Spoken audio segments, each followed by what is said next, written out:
कारण टेस्ट म्हणलं की आमची मुलं म्हणतात 10वीला खूप अभ्यास झाला बा. या टेस्टसाठी कुठलाही अभ्यास करावा लागत नाही. त्यामुळे 3 पहिली डोक्यातनं फिकीर काढून टाका. खरं म्हणजे अभ्यास न करताच टेस्ट दिली तरी खऱ्या अर्थाने तुमचं व्यक्तिमत्व त्यातनं पुढे येतं. आणि याच्यातनं जे रिझल्ट्स येतात त्यातले जे पॉझिटिव्ह आहेत ते सोडून द्यायला लागलं तर, पण निगेटिव्ह तर लक्षात घ्याच. समजा असं गृहीत त्याच्यातनं बाहेर आलं की आपली क्वांटिटेटिव्ह ॲप्टिट्यूड किंवा रिझनिंग ॲबिलिटी या गोष्टी कमी डेव्हलप झाल्या आहेत, तर मग इंजिनिअरिंग, इन्फॉर्मेशन टेक्नॉलॉजी, विशेषतः प्रोग्रामिंग सेक्टर याकडे न गेलेलं बरं. असं तरी त्यातनं आपण काढू शकलो तरी खूप झालं. 3 डायमेन्शनल ॲबिलिटी आपली चांगली नाही डेव्हलप झाली तर आर्किटेक्चर नाही जायचं. भरपूर करिअर पडलेत हो, तिकडेच गेले पाहायचं कुठं आहे. पण किमान कुठे जाऊ नये एवढं जरी कळलं तरी खूप झालं. आणि दुसरं, जो मुलांनीच करायचा एक्झरसाइज आहे, पालक करूच शकत नाहीत कारण त्यांना माहितीच नाही. मुलांना स्वतःलाच फक्त माहिती असतं. आणि एक लक्षात घ्या, स्वतःला फसवणं शक्यच नाही, जगाला फसवलं तरी. जे काही 10-12 विषय तुम्ही आतापर्यंत शिकला 10वी पर्यंत, मग त्याच्यामध्ये अल्जेब्रा असेल, जॉमेट्री असेल, फिजिक्स असेल, केमिस्ट्री असेल, बायोलॉजी असेल, इतिहास असेल, भूगोल असेल, नागरिकशास्त्र असेल, अर्थशास्त्र असेल, इंग्लिश, मराठी, हिंदी, संस्कृत, हे जेवढे काय विषय तुम्ही आतापर्यंत शिकलेले आहात ते सगळ्या विषयांचं 3 भागामध्ये विभाजन करा. पहिला, खूप आवडलेले, जमलेले, झेपलेले विषय. दुसरा, मध्यम आवडलेले, जमलेले, झेपलेले विषय. आणि तिसरा, अजिबात न आवडलेले, जमलेले, झेपलेले विषय. आता 10वी पर्यंत चॉईस नव्हता ना तुम्हाला, सगळं खांद्यावर घेऊन जायचं होतं पुढं. आवडो न आवडो चॉईस एकच, हिंदी, संस्कृत. आणि दुसरा एक तो होता गणिताचा, मॅथमॅटिक्स. त्याच्यात सुद्धा आपल्याकडं सामान्य गणित नावाचा उपलब्ध होता ना प्रकार 10वीला, पण घेतच नाहीत मुलं अजिबात. नाही म्हणले आपण सामान्य कसं होणार. त्यामुळे ज्यांना झेपत नाही ते सुद्धा ते बळबळ अल्जेब्रा, जॉमेट्री घेऊन पुढे जातात. आमच्याकडे सरकार चांगल्या योजना आणतं पण नावात गणित बघा. याचं नाव ठेवायला पाहिजे होतं व्यावहारिक गणित, सामान्य गणिताच्या ऐवजी. कारण या गणिताचा खराच उपयोग व्यावहारिक गणित म्हणून आहे. आणि मग पुढे आयुष्यात जेवढ्या स्पर्धा परीक्षा आहेत ना, मग त्या बँकिंगच्या असोत, त्या इन्शुरन्सच्या असोत, त्या रेल्वेच्या असोत, त्या पोलीसच्या असोत, त्या UPSCच्या असोत, त्या MPSCच्या असोत, या सगळ्या स्पर्धा परीक्षांमध्ये जे गणित लागतं ते हे व्यावहारिक गणित. पण आमची पोरं नको नको म्हणतात. त्यामुळे चॉईस एवढेच होते 10वी पर्यंत. आता चॉईस मिळणार आहे पहिल्यांदा, त्यामुळे जे आवडत नाही, झेपत नाही, जमत नाही ते उचलून फेकून द्या. आणि मग जे उरतं त्याच्या आधारे निवड करा. आणि हे सगळं रिझल्टच्या आधी करा, फिक्स करा. मार्क किती पडतं याच्यावर ठेवू नका. कारण प्रॉब्लेम काय होतो, तुम्ही काहीतरी असं सगळं अगदी अनालिसिस करून फिक्स करता, चला आपण कॉमर्सला जायचं, मार्क पडतात 92%. लगेच आजूबाजूचे इकडचे तिकडचे येडा का काय, एवढे 92% मार्क पडले, सायन्सला जा. झालं मग परत असं असं असं असं काय करू काय करू. असं काही होता कामाचा नाही. निर्णय रिझल्टच्या अगोदर आपला निर्णय झालेला पाहिजे. पालकांशी डिस्कस करा तो आणि ठरवून टाका. मार्क किती पडतं याशी काही संबंध नाही. मी कारण सांगतो याचं काय ते. मध्यंतरी एक पालक आले होते माझ्याकडं मुलाला घेऊन. म्हणले अहो काय कळत नाही, 90% मार्क होते 10वीला, त्याला सायन्सला घातला, चांगला क्लास लावला आणि 11वीला 40%. बहुतेक वाईट संगत लागली असेल. कारण आमच्याकडे सगळ्यात सोपं कन्क्लुजन वाईट संगतीचं असतं. मी त्या पोरावर बोललो इकडे, म्हणलं काय झालं तुझं, काय प्रॉब्लेम आहे. तो म्हणला तुम्हाला अगदी खरं सांगू का, म्हणला मला तो फिजिक्स जमतच नाही, 10वी पर्यंत पण कळत नव्हतं. म्हणला ते इलेक्ट्रोमॅग्नेटिझम वगैरे नाहीच समजलं, पण 10वी पर्यंत सोपं होतं. म्हणला नाही कळलं, घोकून घोकून मी जाऊन करू शकत होतो, पण आता 11वीला नाहीच होत. म्हणला हे पर एवढं झाल्यावर तरी पालक नाही तरी पालकांचं म्हणणं असं तसं नाही म्हणले, काही सांगतो तो ते नका लक्ष देऊ, मला आता असा क्लास सांगा की जो याला परत 40 वरून 90 वर नेईल.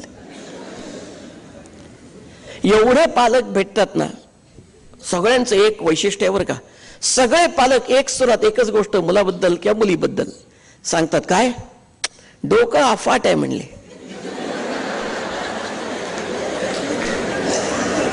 पण फक्त अभ्यास करत नाही.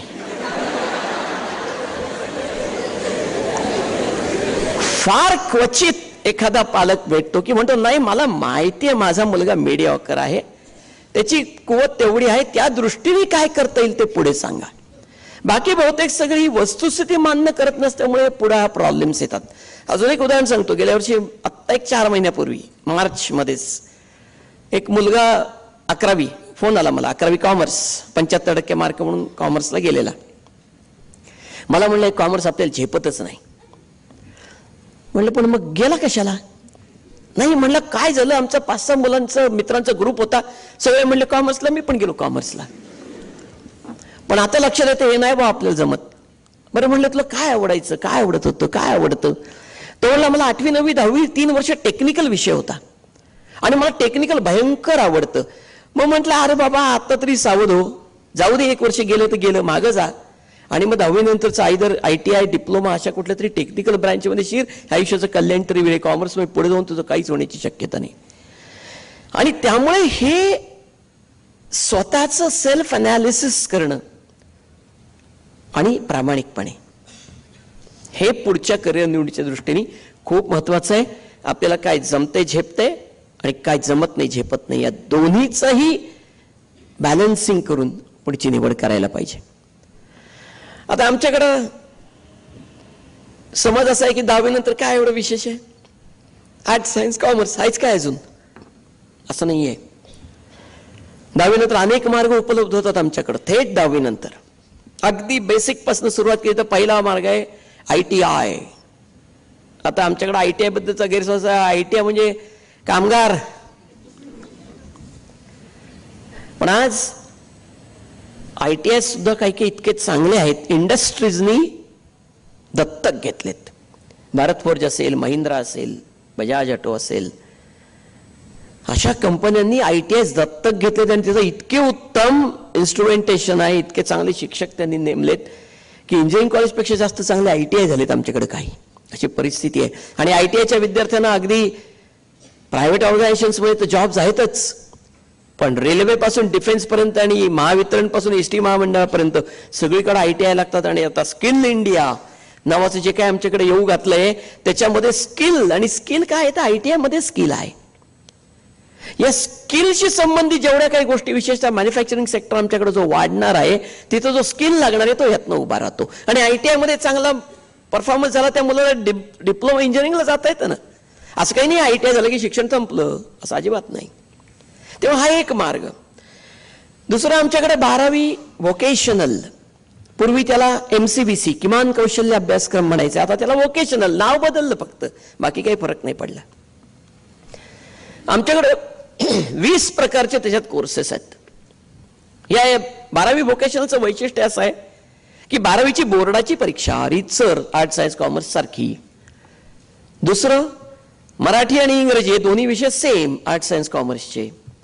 पण बाकीचे जे 5 विषय आहेत ते कुठलं तरी एक टेक्निक किंवा ट्रेड याच्याशी संबंधित.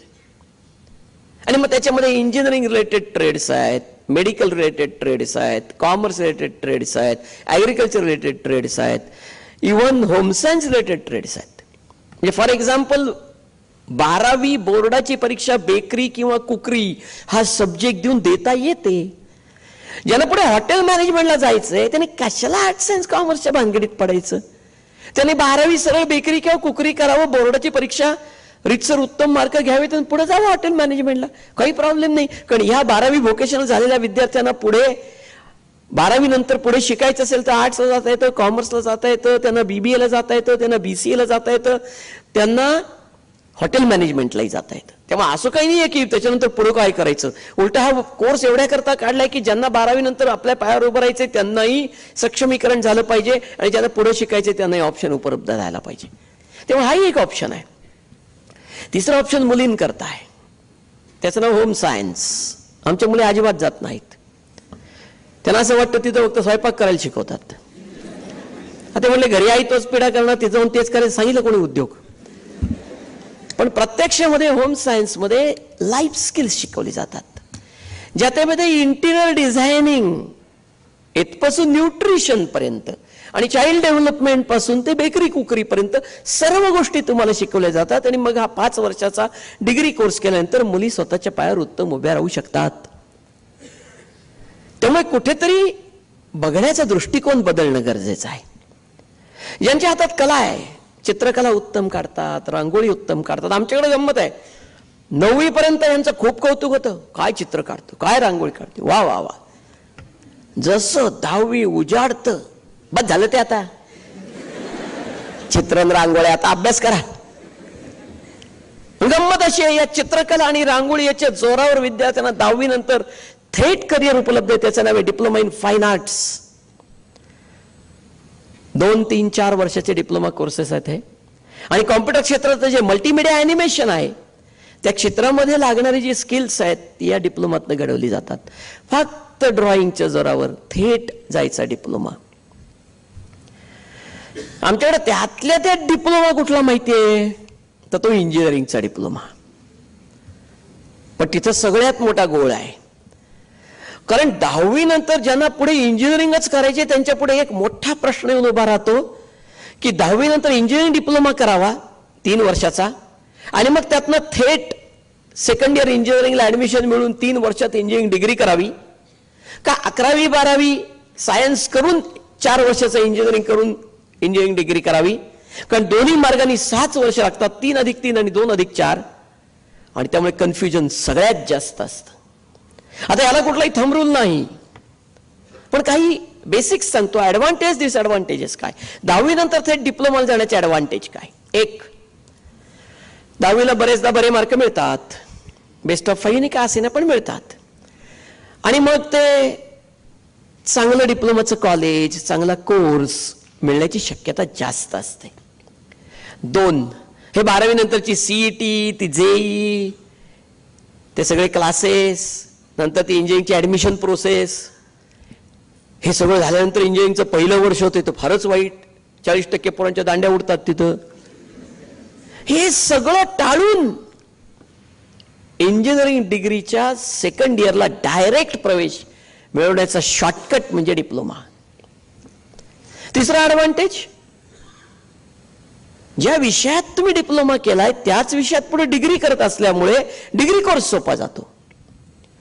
चौथा ऍडव्हान्टेज, समजा डिप्लोमा नंतर वाटलं आता बस झालं बाबा शिक्षण, आता पायावर उभं राहावं, तर डिप्लोमा हा टेक्निकल कोर्स असल्यामुळे त्याच्या जोरावर स्वतःच्या पायावर उभं राहण्याच्या उत्तम संधी आणि जॉबच्याही संधी मिळू शकतात. म्हणजे मगाशी सांगितलं तसं अगदी रेल्वे पासून डिफेन्स फोर्सेस पर्यंत आणि एसटी महामंडळापासून महावितरण पर्यंत आणि रेल्वे पर्यंत सगळीकडं डिप्लोमांना ऍब्सॉर्ब केलं जातं. त्यामुळे झालं ऍडव्हान्टेज. डिसएडव्हान्टेज काय, पहिला, अजून ज्यांचं ठरतच नाही, मेडिकल का इंजिनिअरिंग का फार्मसी का बायोटेक्नॉलॉजी का BSc कॉम्प्युटर सायन्स, असे अनेक ऑप्शन ज्यांच्या डोळ्यापुढे आहेत त्यांना 11वी 12वी शिवाय पर्याय नाही. दुसरं, जी कॉम्पिटिशन 12वीच्या त्या सीईटी जेई मध्ये आम्ही टाळायचा प्रयत्न केला, तीच कॉम्पिटिशन डिप्लोमाच्या 3ऱ्या वर्षाला खेळावीच लागते. कारण diploma to engineering डिग्रीची G admission आहे त्याच्यामध्ये 3ऱ्या वर्षाच्या डिप्लोमाच्या मार्कांवर प्रवेश आहेत. म्हणजे परत कॉम्पिटिशन आहेच, कॉम्पिटिशन चुकूच शकत नाही. आणि मग जर VJTIला ऍडमिशन पाहिजे डिप्लोमा इंजिनिअरिंग झाल्यानंतर डिग्री इंजिनिअरिंगला, तर 90% मार्क लागतील डिप्लोमाच्या 3ऱ्या वर्षाला, म्हणजे आलंच. त्यामुळे ज्याच्यासाठी म्हणून अट्टहास केला त्याच्यासाठी ती कॉम्पिटिशन खेळावीच लागते. तिसरं, मध्यंतरी आपल्या शिक्षण मंत्र्यांनी जाहीर केलं की आम्ही विचार करतोय डिप्लोमा नंतर पण एक सीईटी घ्यायचा. पुढे त्याच्यावर अजून झालं नाहीये काही, पण सरकार आहे, कधी होऊ शकतं. म्हणजे जी सीईटी 12वीला टाळावी म्हणून डिप्लोमा गेलं, ती डिप्लोमा नंतर सीईटी घ्यायची वेळ येऊ शकते. म्हणजे ऍडव्हान्टेजेस आणि डिसएडव्हान्टेजेस याचं जे बॅलन्सिंग आहे हे प्रत्येकाच्या इंडिव्हिज्युअल केसमध्ये वेगवेगळं असू शकतं. त्यामुळे याचा कुठेतरी एक स्वतःच्या बेसिसवर अंदाज बांधून मग आपण निर्णय करायचा आहे की डिप्लोमा करून डिग्री करावं का 11वी 12वी करून डिग्रीला जावं. आता हे झाल्यानंतर राहिलं का आर्ट्स सायन्स कॉमर्स. तरी बहुतेक सगळे काय म्हणतात, नाही आपल्याला सायन्सलाच जायचं. का नाही, आर्ट्स अँड कॉमर्सच्या डिग्र्या म्हणजे भिंतीवर लावायच्या डिग्र्या, त्यांचा काय उपयोग होतो म्हणले. आता गंमत अशी आहे की 12वी नंतर असे अनेक दार आहेत की जी आर्ट्स सायन्स कॉमर्स सगळ्यांना उघडतात, फक्त सायन्सलाच उघडतात असं अजिबात नाही. उदाहरणार्थ एक लॉ, 5 वर्षाचा LLB चा कोर्स आहे 12वी नंतर. आर्ट्स सायन्स कॉमर्स कोणताही विद्यार्थी त्याच्यात जाऊ शकतो. काही ठिकाणी 12वीच्या मार्कावर ऍडमिशन आहे, काही जण स्वतःची वेगळी एंट्रन्स घेतात, दॅट्स ऑल. पण बॅकग्राऊंड हा विषय नाही. पण सध्या आमच्या देशात 3 कोटी खटले वेगवेगळ्या कोर्टात पेंडिंग आहेत आणि काही हजार रोज दाखल होतात. त्यामुळे ज्या व्यवसायाला मरण नाही त्याचं नाव वकिली.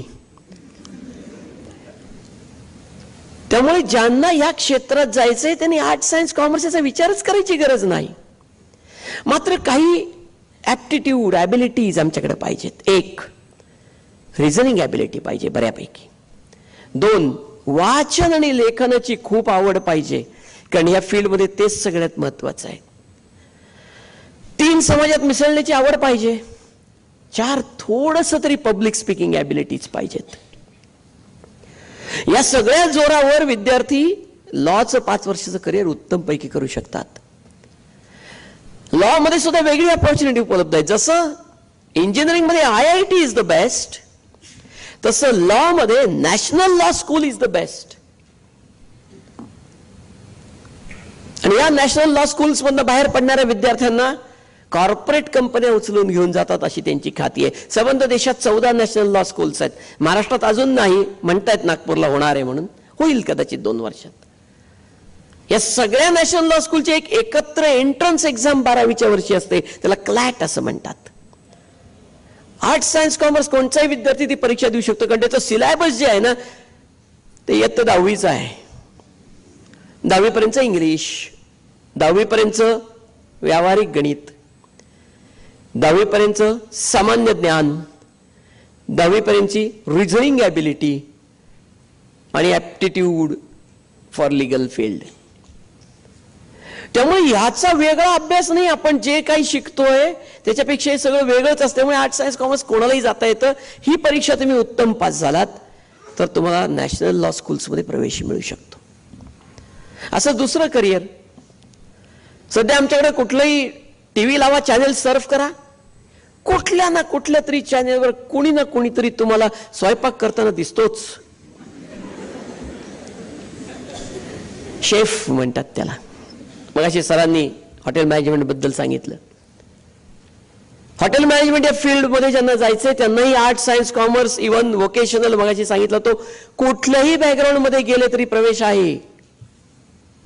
त्यात वेगवेगळ्या प्रकारच्या संधी आहेत हॉटेल मॅनेजमेंटमध्ये जाण्याच्या. जसं देशातल्या 50 नॅशनल लेवलच्या इन्स्टिट्यूटमध्ये जर प्रवेश हवा असेल तर त्याकरता एक नॅशनल CET आहे.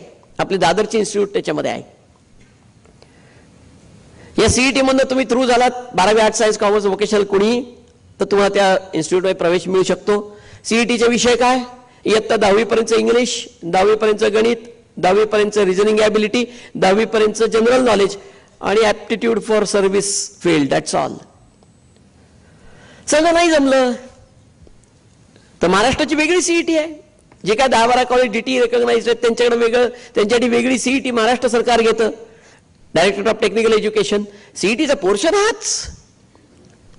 तेही नाही जमलं तर 12वी नंतर डिप्लोमा आहे हॉटेल मॅनेजमेंट 3 वर्षाचा.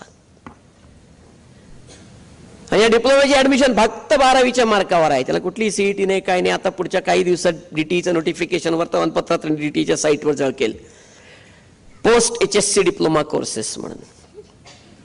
तेही नाही झालं तरी आपल्याकडे बरेच प्रायव्हेट कॉलेजेस इन्स्टिट्यूट्स आहेत, ऑटोनॉमस इन्स्टिट्यूट्स आहेत ज्यांच्याकडे हॉटेल मॅनेजमेंटचे कोर्सेस आहेत. म्हणजे अगदी औरंगाबादची ताजच्या हॉटेल मॅनेजमेंट इन्स्टिट्यूट पासून आपल्याकडे असलेल्या आता इन्स्टिट्यूट पर्यंत सगळे इन्स्टिट्यूट त्याच्यात कव्हर आहेत. त्यामुळे ज्याला हॉटेल मॅनेजमेंटमध्ये जायचंय त्याला त्याचं 11वी 12वी कशात करतोय त्याशी काही संबंध नाही. मात्र हॉटेल मॅनेजमेंटमध्ये जाणाऱ्या विद्यार्थ्यांसाठी 2 टिप्स खूप आवश्यक. एक, हे फील्ड खूप लेबोरियस आहे. फिजिकल स्टॅमिना असलाच पाहिजे. वेळेला 12 तास 14 तास 16 तास 18 तास 20 तास सुद्धा काम करायची फिजिकल, रोज नाही पण तेवढं काम करण्याचा स्टॅमिना पाहिजे आपल्याकडं.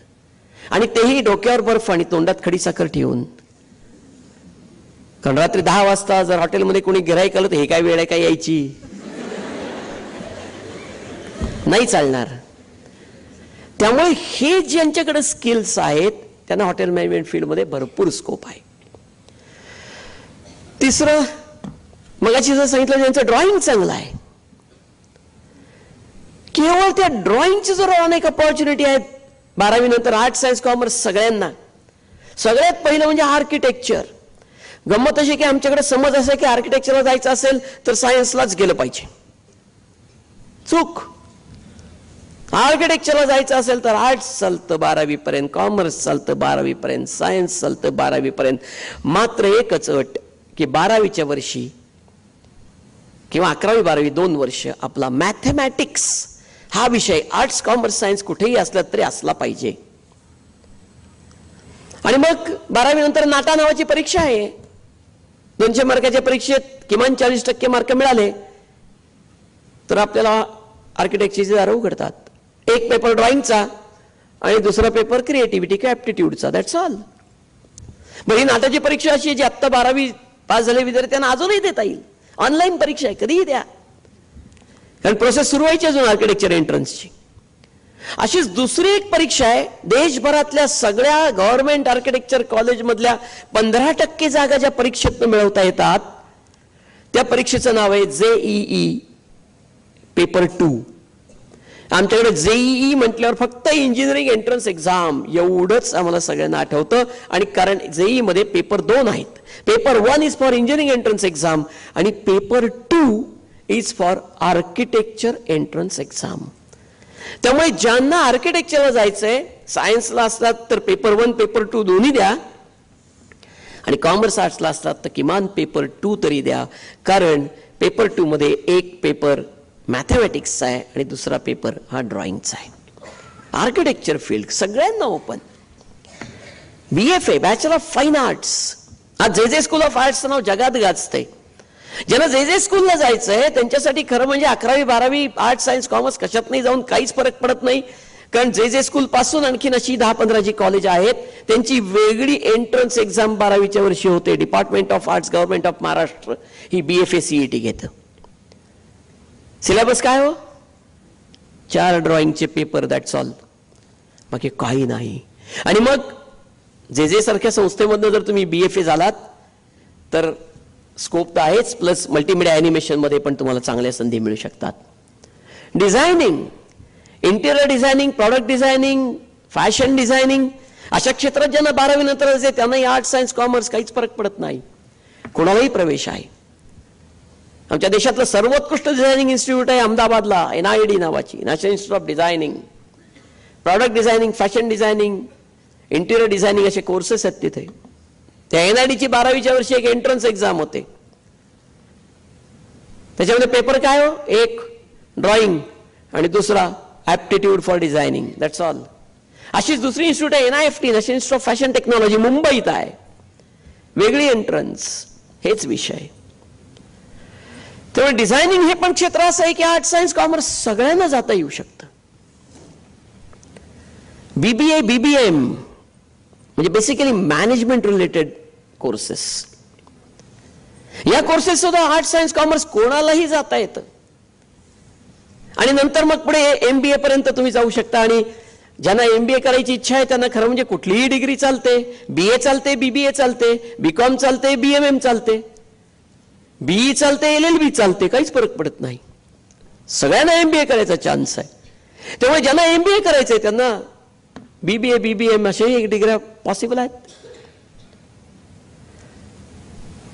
मास कम्युनिकेशन, जर्नलिझम ह्याच्यात ज्यांना करिअर करायचंय त्यांच्याकरता सुद्धा आर्ट सायन्स कॉमर्स कशानेच फरक पडत नाही.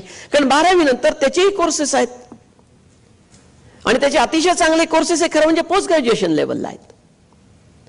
मग ग्रॅज्युएशन पण मास कम्युनिकेशन बंद करून आपण पोस्ट ग्रॅज्युएशन करू शकता, किंवा ग्रॅज्युएशन कुठल्याही साईडनी BA BCom BSc BE करून तुम्ही पोस्ट ग्रॅज्युएशनला मास कम्युनिकेशन जाऊ शकता. आणि मग चेन्नईची एशियन इन्स्टिट्यूट ऑफ जर्नलिझम पासून दिल्लीच्या इन्स्टिट्यूट ऑफ मास मीडिया इथपर्यंत कुठेही तुम्हाला प्रवेश मिळू शकतो पोस्ट ग्रॅज्युएशनसाठी.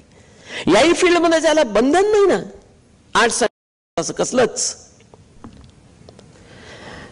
अनेक विद्यार्थ्यांना चित्रपट टीव्ही मीडियामध्ये जायचंय. सिनेमॅटोग्राफी पासून light sound acting direction editing अशा अनेक फील्ड्स आहेत ज्याच्यात ज्यांना जायचंय. त्यांनाही फरक पडत नाही. आर्ट्स सायन्स कॉमर्स कशात नाही डिग्रीपर्यंत जा. मग पुढे FTI पुण्याची फिल्म अँड टेलिव्हिजन इन्स्टिट्यूट जिथं 3 वर्षाचं डिप्लोमा आणि 1 वर्षाचा सर्टिफिकेट कोर्स आहे डिग्री नंतर या सगळ्या विषयातला, किंवा सत्यजित रे इन्स्टिट्यूट कलकत्त्याची तिथेही अशा प्रकारचे कोर्सेस आहेत. आर्ट्स सायन्स कॉमर्स कशानेच फरक पडत नाही. UPSC MPSC मगाशी UPSC MPSC वर लेक्चर झालं इथे.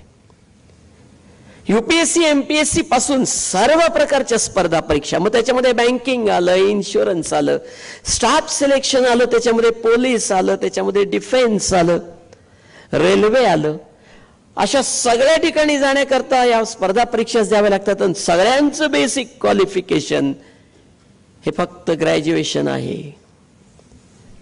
त्यामुळे कनेक्टर व्हायला BA ही चालतो आणि BE ही चालतो. त्यामुळे ज्यांना UPSC MPSC अशा प्रकारच्या स्पर्धा परीक्षा हे ध्येय ठेवून पुढे जायचंय त्यांना फरकच पडत नाही आर्ट्स सायन्स कॉमर्स काय याच्यात. आणि मी तर म्हणेन की ज्यांनी खऱ्या अर्थाने ठरवलंय UPSC MPSC करायचं त्यांनी खरं म्हणजे आर्ट्स किंवा कॉमर्सलाच जावं, सायन्सच्या भानगडीत नको पडायला. कारण UPSC MPSC ची तयारी तुम्ही 11वी पासून करू शकता आणि ती करायला जो वेळ द्यावा लागतो तो सायन्स मधनं नाही मिळत. आणि तयारी म्हणजे काय हो? तयारी म्हणजे रोजचं किमान वर्तमानपत्र वाचणे. इथं किती जण आहेत रोज वर्तमानपत्र वाचणार? तर हात वर करा बरं. मुलं हा, पालक नको, कारण पालक वाचतात म्हणून इथं आलेत, नाही तर शक्यच नव्हतं. प्रमाण पहा, 25-1 रोजचं वर्तमानपत्र. बरं, जे वाचतात ते तरी कसे वाचतात हो? पेपर उलटा टाकतात. आणि काल जी IPL ची मॅच पाहिली त्याचं रिपोर्टिंग बरोबर आलंय का नाही हे वाचन नाही. आणि UPSC MPSC तर अजिबात चालणार नाही. मग तिथे टेक्नॉलॉजी, पर्यावरण, जागतिक घडामोडी, इकॉनॉमिक्स, त्याच्यानंतर वेगवेगळ्या राजकीय जागतिक स्तरावरच्या नॅशनल लेवलच्या घडामोडी, अशा अनेक विषयांचा अभ्यास करावा लागतो. आणि म्हणून UPSC MPSC करणाऱ्यांना 5 वर्ष मुळात स्वतःचं प्रचंड वाचन वाढवणं, स्वतःच्या नोट्स काढणं, या सगळ्या गोष्टी कराव्या लागतात. त्याकरता जो वेळ द्यावा लागतो तो आर्ट्स कॉमर्स मधून मिळू शकतो. त्यामुळे या सगळ्या अपॉर्च्युनिटीज या सर्व ब्रँचेसला आहेत. त्यामुळे तुम्ही जेव्हा ब्रँचचं सिलेक्शन करणार आहात ना, तेव्हा पुढे काय करायचे ठरवून करणार असाल तर हे सगळं लक्षात घेऊन करा. साधं आर्ट्स ग्रॅज्युएट म्हणजे 12वी पण आर्ट्सला गेल्या विद्यार्थ्यांना आमच्याकडे समज असा आहे की फक्त इंजिनिअरिंगच्या विद्यार्थ्यांनाच IITत जाता येतं, असं नाही आहे. 12वी आर्ट्सचा विद्यार्थी पण IITत जाऊ शकतो. कारण चेन्नई IIT मध्ये आर्ट्सच्या मुलांकरता एक वेगळा स्पेसिफिक ग्रॅज्युएशन कोर्स आहे. अर्थात त्याची एंट्रन्स एक्झाम आहे, मान्य आहे, पण आहे आर्ट्सच्या विद्यार्थ्यांना IITत. आमच्याकडे आर्ट्सच्या विद्यार्थ्यांना अजून एक उत्तम करिअर उपलब्ध होऊ शकतं ते म्हणजे foreign languages. Japanese, German, French अशा लँग्वेजेसना आज मार्केटमध्ये खूप मागणी आहे, स्पेशली इंडस्ट्रीमध्ये, IT इंडस्ट्रीमध्ये. आणि मग आर्ट्स ग्रॅज्युएशन करता करता साइड बाय साइड त्याच्या परीक्षा दिल्या. अर्थात परीक्षा म्हणजे त्या गव्हर्नमेंटनी ज्या डिसाईड केल्यात त्या, म्हणजे जर्मनमध्ये A1 to C2 सर्टिफिकेशन, फ्रेंचमध्ये A1 to C1 सर्टिफिकेशन, जॅपनीजमध्ये NICU पर्यंत सर्टिफिकेशन, अशी सर्टिफिकेशन्स आम्ही मिळवू शकलो ज्याला जगन्मान्यता आहे. तर इंडस्ट्रीमध्ये आज अशी माणसं हवी आहेत फक्त BA झालेली सुद्धा, पण ज्यांच्याकडे हे क्वालिफिकेशन आहे फॉरेन लँग्वेजचं. पण फॉरेन लँग्वेज 4-5 महिने शिकून येत नाही. ती 3-4 वर्ष तरी शिकावी लागते. कारण त्यांच्या मते फॉरेन लँग्वेज चांगली येणं याचा अर्थ नुसतं सर्टिफिकेट नाही, तर ती लँग्वेज तुम्हाला चांगली लिहिता वाचता बोलता आणि ऐकता पण आली पाहिजे. त्यामुळे 4 महिन्यात होऊच शकत नाही. आमच्याकडे 10 वर्ष शिकून इंग्लिश येत नाही अजून. म्हणून कम्युनिकेशन स्किल्स, सॉफ्ट स्किल्सवर आम्हाला प्रोग्राम घ्यावा लागतो इथे. त्यामुळे 4-6 महिन्यात काय होत नाही. 4-4 वर्षाची तपश्चर्या त्यालाही गरजेची आहे. पण करिअर आहेच. कॉमर्समध्ये जाणाऱ्या मुलांकडे आमच्याकडे त्यांच्याकरता मेनली 3 ऑप्शन्स दिसतात समोर. Professional qualifications like CA, CS आणि CMA, chartered accountant, company secretary आणि कॉस्ट अँड मॅनेजमेंट अकाउंटंट. या तिन्ही फील्डमध्ये ज्या मुलांना जायचंय त्यांना 2 गुण असणं अत्यंत आवश्यक आहे. एक, खूप बैठक अभ्यासाची, वेळेला 5 तास 6 तास सलग अभ्यास करण्याची बैठक. आणि मी जरा चुकलो बोलताना, तास म्हणणं जरा अवघडच असतं, कारण क्वांटिटेटिव्ह स्टडी हा आमचा एक बजवर्ड झालाय. किती वेळ अभ्यास करा? 4 तास. त्याचा काहीच उपयोग नाही होतो 4 तासाचा. क्वालिटी स्टडी किती झालाय महत्वाचा आहे. आमच्याकडे पोरं काय करतात, पालक सांगितलं ना बस रे अभ्यासाला, बसतात 2 तास 2.5 तास 3 तास. माईने जेवायला हाक मारली की पळत जातात आतमध्ये. आई पण खुश, 3 तास अभ्यास केला. 3 तासात पान पण उलटलेलं नसतं पुस्तकाचं, कारण तो मनाने गावभर फिरत असतो, शरीराने फक्त पुस्तक समोर धरून तिथं. काहीच उपयोग नाही त्याचा. तेव्हा क्वालिटेटिव्ह स्टडी ज्यांना करायची ताकद आहे, आणि मुख्यतः ज्यांना आमच्याकडे आम्ही घासू कुथू विद्यार्थी म्हणतो ना, त्या विद्यार्थ्यांना या प्रोफेशनल कोर्सेसमध्ये अतिशय चांगलं भवितव्य आहे. कारण या सगळ्यांची पण एंट्रन्स एक्झाम आहे. CET काय फक्त इंजिनिअरिंगला यायचं थोडं आहे, तेव्हा CA ला पण CET आहे, त्याचं नाव फक्त वेगळं आहे CPT म्हणून. CS आणि CMA ला पण CET आहे, त्याचं नाव फक्त फाउंडेशन एक्झाम आहे. आणि त्यामुळे ह्या एंट्रन्स एक्झामच पास होणं हे पहिलं मोठं हार्डल आहे, कारण त्याचाही रिझल्ट 15-20% वर लागत नाही. आणि मग पुढचं हे सगळं. पण ही तिन्ही क्वालिफिकेशन्स अशी आहेत मात्र की ज्यांना तुम्ही क्वालिफिकेशन बाजारात बाहेर पडलात की डायरेक्ट एक्सपिरियन्स म्हणून तुम्हाला ट्रीट केलं जातं. याचं कारण CA करताना 3 वर्ष CAच्या एखाद्या हाताखाली काम केल्याशिवाय ती डिग्री हातात पडत नाही. CS ला 15 महिने एखाद्या CS डिपार्टमेंटला काम केल्याशिवाय डिग्रीच हातात पडत नाही हो. आणि त्यामुळे हे विद्यार्थी ऑलरेडी एक्सपिरियन्स घेऊन बाजारात आलेले असतात. आणि मग डॉक्टर इंजिनियर पेक्षा चांगलं त्यांना अपॉर्च्युनिटी मिळू शकतात. ज्यांना CA ला जायचे त्यांनी मात्र 10वीला आपल्याला 11वी-12वीला मॅथमॅटिक्स हा विषय घेतला पाहिजे, कारण CA ला मॅथमॅटिक्स एंट्रन्स एक्झामला मॅथमॅटिक्स हा सब्जेक्ट आहे. ज्यांना पुढे CS करायचंय त्यांनी 12वी नंतर लॉचा कोर्स केला पाहिजे, कारण CS आणि लॉचे अनेक सिलेबस हे कॉमन आहे. त्यामुळे हे प्रोफेशनल क्वालिफिकेशन्स उत्तमच आहेत, फक्त त्याकरता ह्या काही गोष्टी लक्षात ठेवणं गरजेचं आहे. आणि मग सगळं झाल्यावर सायन्स. अनेकांना एवढ्या वेळा असं वाटलं असेल याचा बहुतेक सायन्स काहीतरी वाकडं दिसते बरं का. खरं म्हणजे मित्रांनो, मी सुद्धा BE आहे कॉलेज ऑफ इंजिनिअरिंग पुणेचा, त्यामुळे माझं अजिबात काही वाकडं बिकडं नाही सायन्सची. फक्त सांगायचं कारण एवढंच आहे की अट्टाहास नको.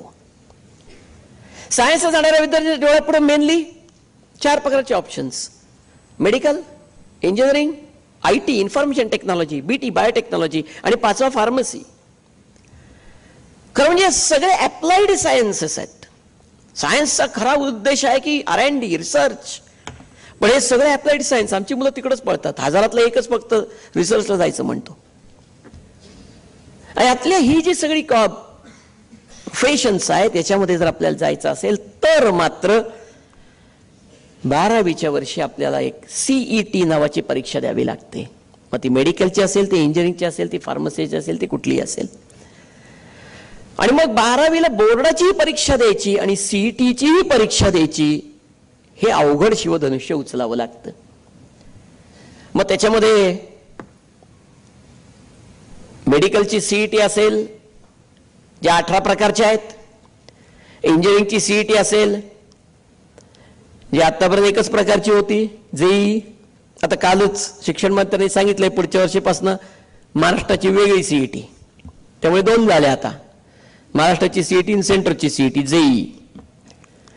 फार्मसीची सीईटी असेल ती यंदापर्यंत होती, पुढच्या वर्षी होणार नाही, कारण आता मेडिकल इंजिनिअरिंग महाराष्ट्र फार्मसीची कंबाईन झाली त्याच्यात. या सगळ्या सीईटीचा अनुभव आतापर्यंतचा असा आहे की विद्यार्थ्यांना बोर्डाच्या परीक्षेत उत्तम मार्क, आता सुद्धा मुलं आहे तिथं, बोर्डाला मार्क किती 85%, 87%, आणि जेईला म्हणजे सीईटीला मार्क किती 22, 360 पैकी. काही मुलांना -22 पण आहेत, कारण ही जेई जी आहे ना सेंट्रल, त्याचा प्रॉब्लेम असा आहे की त्या जेई मध्ये निगेटिव्ह मार्किंग आहे हो, म्हणजे चुकीच्या उत्तराचे मार्क मिळालेल्या मार्कातनं मायनस करतात. बरं आमच्या पोरांना काय नाही आलं की ठोक,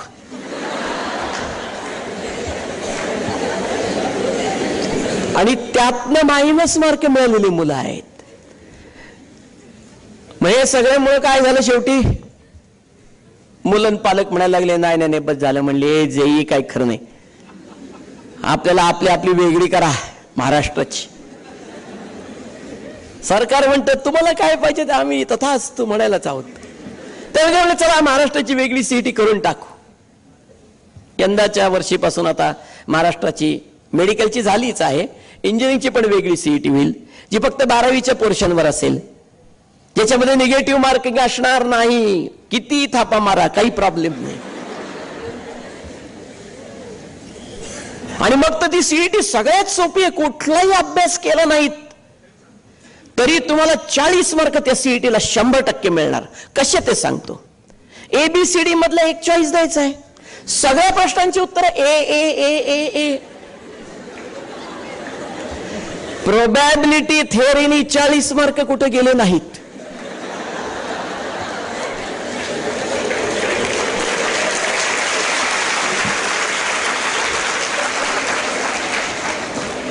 बरं आम्हाला इंजिनिअरिंग ऍडमिशनचा क्रायटेरिया काय हो, 12वीचं बोर्डाचाच क्रायटेरिया वाईट आहे त्यांचा, 50% लागतात म्हणतात PCM मध्ये. सीईटीला किती पाहिजेत, नॉन-झिरो, म्हणजे 1 मिळाल तरी पुरतो 200तला. आता हे मिळवायला अभ्यास लागतो का करायला. बरं PCMचे सुद्धा 50%, 2 वर्षापूर्वी 50ला सुद्धा मुलं मिळालं म्हणजे 45 वर आणलं त्यांनी. 45लाही बसण्यात मग ते म्हणले असं करूया, फिजिक्स केमिस्ट्री मॅथमॅटिक्स, केमिस्ट्रीचा प्रॉब्लेम येतो का, केमिस्ट्री सोडून अन्य कुठला टेक्निकल विषय असेल तर तो ग्राह्य धरू, पण कष्टरी करून त्या 50च्या पुढे ढकलू पोरांना. म्हणजे इंजिनिअरिंगच्या ऍडमिशन भरल्या पाहिजेत. उद्देश तुमच्या ऍडमिशनचा नाहीये, त्या ऍडमिशन भरण्याचा उद्देश आहे. कॉलेज काही गरीब बिचाऱ्या लोकांची कॉलेज चालली पाहिजे.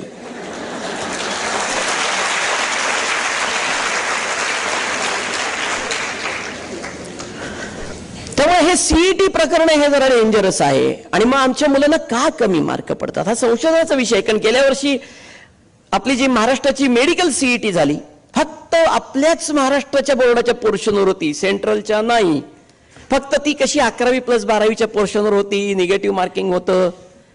या सीईटी मध्ये 1.5 लाख मुलं बसलेली असताना 50%च्यावर मार्क पडलेली मुलं होती फक्त 7,500, 7,500. 50%च्या वर मार्क पडलेली सीईटीला. का प्रॉब्लेम येतो हा? तेच पोर्शन बोर्डाच्या परीक्षेत 90%, सीईटीच्या परीक्षेत 10%. असं का होतं हे समजून घेण्याची गरज आहे. याचं कारण असं आहे की बोर्डाची परीक्षा पद्धती, बोर्डाची अभ्यास पद्धती, सीईटीची परीक्षा पद्धती, सीईटीची अभ्यास पद्धती याच्यामध्ये जमीन आसमानाचा फरक आहे. बोर्डाची परीक्षा पद्धती 10वी सारखीच 12वीला परत, बोर्डाची परीक्षा 10वी सारखीच 12वीला गणपती उत्सव सारखी 10-12 दिवस चालते. सीईटीची परीक्षा एकाच दिवसात. बोर्डाला ऑप्शन आहेत 7ले 4, 5ले 3. सीईटीला ऑप्शन नाही. म्हणजे तुम्ही घेतला तर चालतो पण तेवढे मार्क नक्की जातात. बोर्डाला पेपर झाला नाही असं सांगणारा विद्यार्थी क्वचित सापडतो, सीईटीचा पेपर झाला असं सांगणारा विद्यार्थी क्वचित सापडतो. बोर्डाला आजही धड्याखाली प्रश्न आहेत, सीईटीला प्रश्नच नसल्यामुळे प्रश्नच उद्भवत नाही.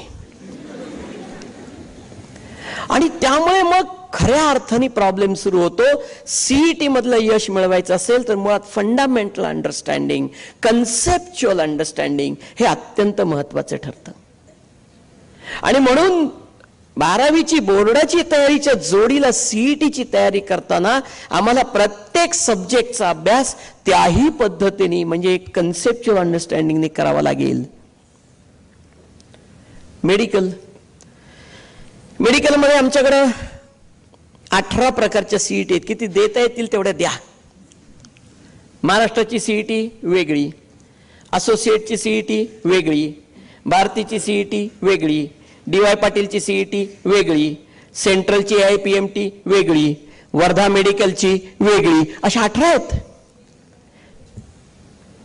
त्यातली एक तर गमतीशीर आहे, वर्धा मेडिकलची सीईटी. कॉलेज उत्तम, फी गव्हर्नमेंट कॉलेज एवढीच. सीईटीत गडबड आहे. सीईटी मध्ये PCB फिजिक्स केमिस्ट्री बायोलॉजी सगळ्या सीईटी सारखे 3 विषयांच्या अभ्यासाबरोबर चौथा पेपर त्यांच्याकडे आहे गांधीयन थॉट्स. आता आमचे मुलं त्याहून हुशार, ते म्हणले एवढा काही प्रॉब्लेम नाही. म्हणले मुन्नाबाई 3-4 वेळा पाहिलं की पाठ.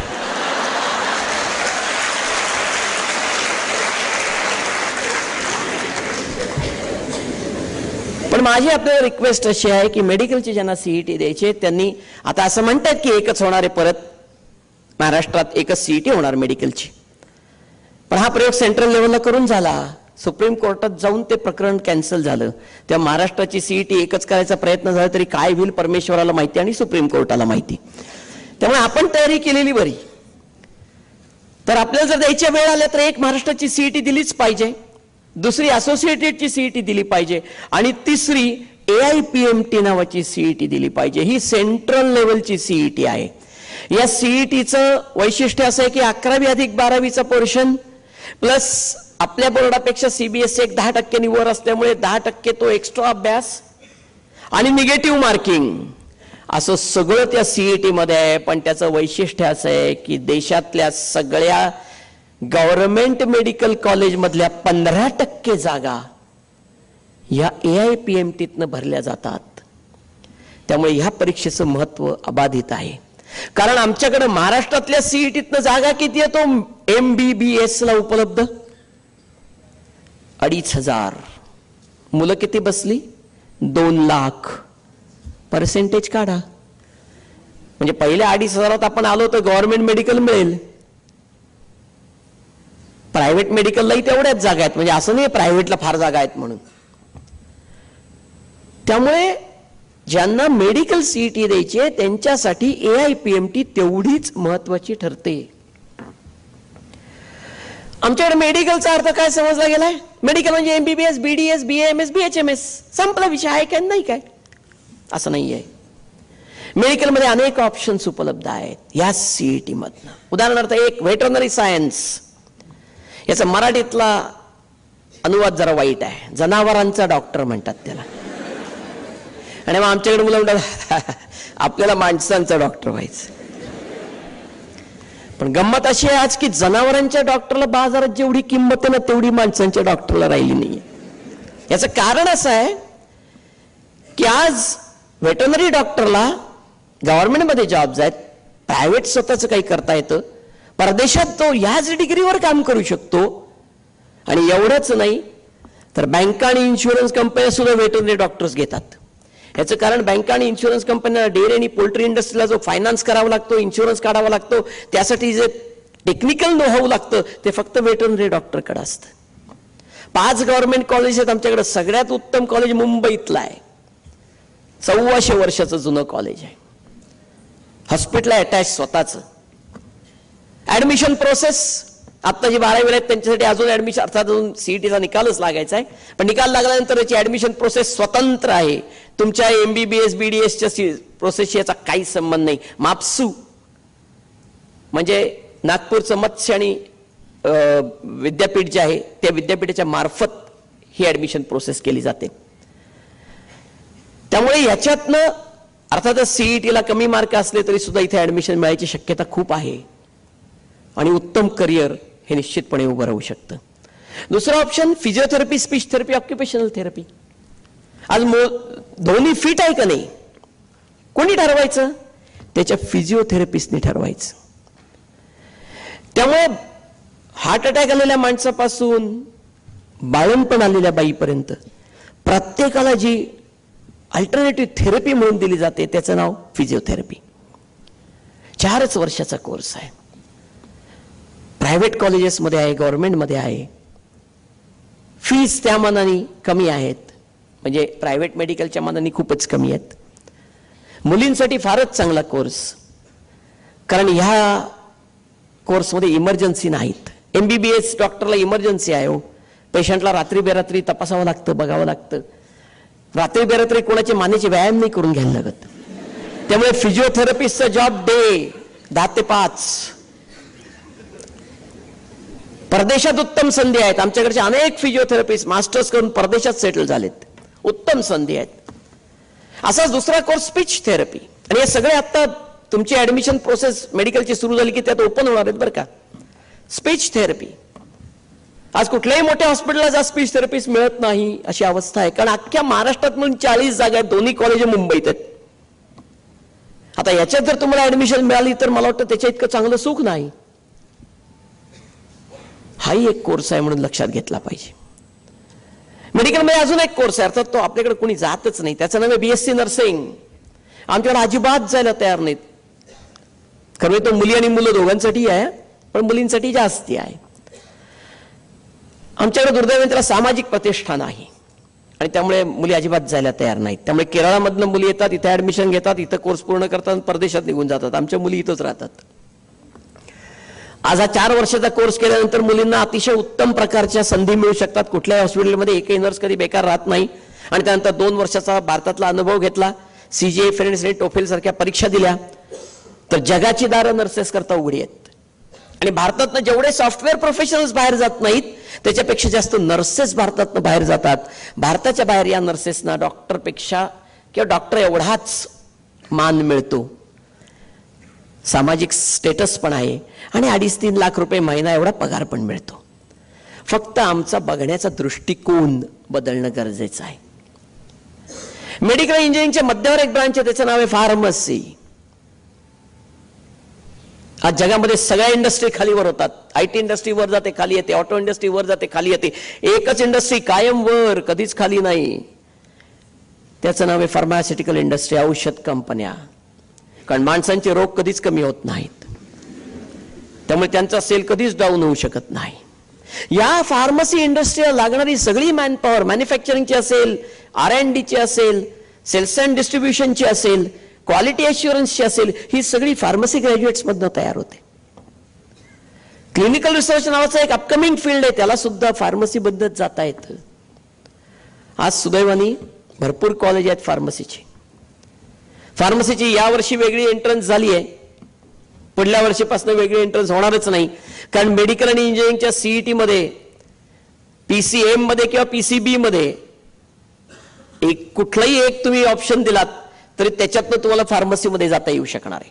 आणि दोन्ही दिले असले तर बेस्ट ऑफ 2 असं करून तुम्हाला त्याचे मार्क धरून फार्मसीत जाता येणार आहे. पण उत्तम संधी मिळू शकते. इंजिनिअरिंग, आमच्याकडे इंजिनिअरिंग म्हटलं की विद्यार्थ्यांच्या डोळ्यासमोर ठरलेल्या ब्रांचेस. आता 12वी नंतरच्या विद्यार्थ्यांचं तर स्टँडर्ड फॉर्म्युला आहे. आपापसात कसं म्हणजे इतके ऑप्शन फॉर्म्स पाहिलेत ना, एक जात सारखेच असतात. म्हणजे कॉपी सुद्धा त्याच्यापेक्षा वेगळी होते. पहिला ENTC, दुसरा कॉम्प्युटर, तिसरा IT, चौथा मेकॅनिकल, 5वा इलेक्ट्रिकल, 6वा सिव्हिल. संपला विषय. अहो महाराष्ट्रामध्ये 70 प्रकारचे इंजिनिअरिंग कोर्सेस उपलब्ध आहेत. 70. आणि सगळ्यात महत्वाचं म्हणजे त्यातले अनेक कोर्स असे आहेत की एकेका कॉलेजात आहेत फक्त, की ज्या कोर्सेस मधनं मुलांना खूप चांगल्या प्रमाणावर एम्प्लॉयमेंट आणि करिअर ऑपॉर्च्युनिटी मिळू शकतात. से फॉर एक्झाम्पल सगळ्या जगाची इकॉनॉमी ज्या क्रूड ऑइल होती फिरते, त्या क्रूड ऑइलच्या एक्सप्लोरेशन पासून ते शुद्धीकरणापर्यंत जी प्रक्रिया केली जाते त्याचं जे इंजिनिअरिंग आहे त्याला पेट्रोलियम इंजिनिअरिंग म्हणतात. एकच कॉलेज अख्ख्या महाराष्ट्रात, MIT पुणे.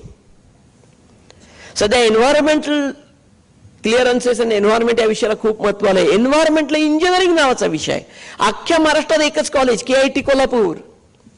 प्रिंटिंग टेक्नॉलॉजी अख्ख्या महाराष्ट्रात एकच कॉलेज, PVG पुणे. ज्या इंडस्ट्रीला आजचे दिन येऊ घातलेत, पॉवर इंडस्ट्री, मोठ्या प्रमाणावर पॉवर प्रोजेक्ट्स भारतामध्ये उभी राहणार आहेत. त्याच्याकरता लागणारे जे इंजिनियर्स आहेत, पॉवर इंजिनियर्स, अख्ख्या महाराष्ट्रात एकच कॉलेज, नागपूर. त्यामुळे असे अनेक इंजिनिअरिंग कोर्सेस आहेत ज्याची आम्ही थोडीशी माहिती करून घेतली तर आम्हाला निश्चितपणे हे वेगळ्या प्रकारचे इंजिनिअरिंग कोर्सेस ऑप्ट करता येतील जेव्हा आम्ही आमचा प्रेफरन्स फॉर्म भरणार आहोत. दुसरं, आता प्रेफरन्स फॉर्मचा विषय आहे म्हणून काही गोष्टी आत्ताच बोलणं आवश्यक आहे. आमची मुलं बिनधास्त टाकतात मेकॅनिकल, इलेक्ट्रॉनिक्स. काय साधारण जनता कशी चालली तसं आपण चालायचं. मध्यंतरी एक अतिशय दुर्दैवी आहे पण तरी सांगितलं पाहिजे आपल्याला. पुण्यातल्या एका प्रतिथयश इंजिनिअरिंग कॉलेजमध्ये एक सर्वे केला. लास्ट इयरच्या मुलांना असं विचारलं गेलं की ज्या ब्रँचमध्ये तुम्ही इंजिनिअरिंग केलंय त्याच ब्रँचमध्ये, त्याच टेक्निकल फील्डमध्ये काम करण्याची तुमच्यापैकी किती जणांची इच्छा आहे? 40% हो म्हणले फक्त. 60% म्हणले आम्हाला या ब्रँचमध्ये कामच करायचं नाही. अरे मग कशाला आला इकडं? हा, सगळे म्हणले इकडं चांगलं असतं, आम्ही इकडं आलो म्हणले. माझी विनंती आहे आपल्याला, मेकॅनिकल असेल, इलेक्ट्रॉनिक्स असेल, इलेक्ट्रिकल असेल, ज्या निदान स्टँडर्ड ब्रँचेस आहेत जिथं ज्यांना जायचंय त्यांनी कमीत कमी एका तरी, शक्य झालं तर 2 प्रत्येक ब्रँचच्या इंजिनियरला भेटा जो गेली 5-7 वर्ष काम करतोय त्या इंडस्ट्रीमध्ये ते इंजिनिअरिंग करून. 2 ऍडव्हान्टेज. एक, त्याला फार बरं वाटेल कारण त्याचं इंजिनिअरिंग झाल्यानंतर आजपर्यंत त्याला कुणीच विचारायला आलं नाही. आणि दुसरं, आपल्याला खरी माहिती मिळेल की आज इंडस्ट्रीत काय चाललंय, काय प्रकारचे नवीन मेकॅनिकल म्हणून उपयोग काही नाही, काय नवीन ट्रेंड्स डेव्हलप होत आहेत, आपल्याला नक्की काय अपॉर्च्युनिटीज मिळणार आहेत हे समजलं पाहिजे. आणि त्यामुळे हे कुणीही दुसरं सांगणार नाही, तुम्ही स्वतःहून संशोधन करून हे शोधलं पाहिजे. आणि दुसरं, मुलं म्हणतात कॉलेजचा प्रेफरन्स कसा भरावा. अरे तुमच्या डोळ्यापुढे जी काय 5-7-10 कॉलेज आहेत ना, अजून वेळ भरपूर शिल्लक आहे, ती कॉलेज समक्ष जाऊन पाहून या. दुसरी गोष्ट, पाहून आल्यानंतर तिथं आतमध्ये त्यांच्या ऍडमिनिस्ट्रेशन मध्ये जाऊन चौकशी करा. मला गेल्या 3 वर्षाचा या कॉलेजचा कॅम्पस रिक्रुटमेंटचं डिटेल्स बघायचे आहेत. किती कंपन्या आल्या, किती मुलं सिलेक्ट झाली, मिनिमम सॅलरी काय होती, मॅक्झिमम सॅलरी काय होती, हे सगळे डिटेल्स मला पाहिजे आहेत. खरं दुर्दैवी गोष्ट अशी आहे की आमच्याकडे AICTE प्रोएक्टिव्ह डिस्क्लोजर म्हणून हे प्रत्येक कॉलेजला त्यांच्या वेबसाईटवर पब्लिश करायचं बंधन घातलंय. एकही कॉलेज करत नाही. तुम्ही जाऊन मागा हे डिटेल्स, आणि जे कॉलेज म्हणेल की हे गोपनीय असतं त्यांच्याकडे देण्यासारखं काहीच नाही असं गृहीत धरायला हरकत नाही. हो, गंमत कशी आहे बघा, एक मोबाईल घ्यायला बाजारात जातात, 50 मित्रांकडे चौकशा करतात. हे मॉडेल कसं, ते मॉडेल कसं, याच्यात काय फीचर, त्याच्यात काय फीचर. पण कॉलेज आयुष्याला लागणारं निवडताना, इंजिनिअरिंगचं किंवा स्ट्रीम निवडताना अंधळेपणाने आम्ही आत जातो आणि मग नंतर खडे फोडतात. तसं करू नका.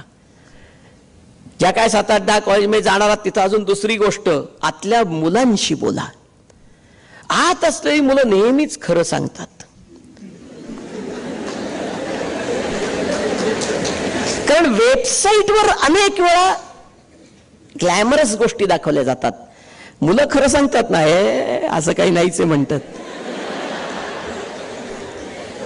त्यामुळे आपल्याला रियालिटीचा अंदाज आत जाण्याच्या आधी येणं खूप गरजेचं आहे.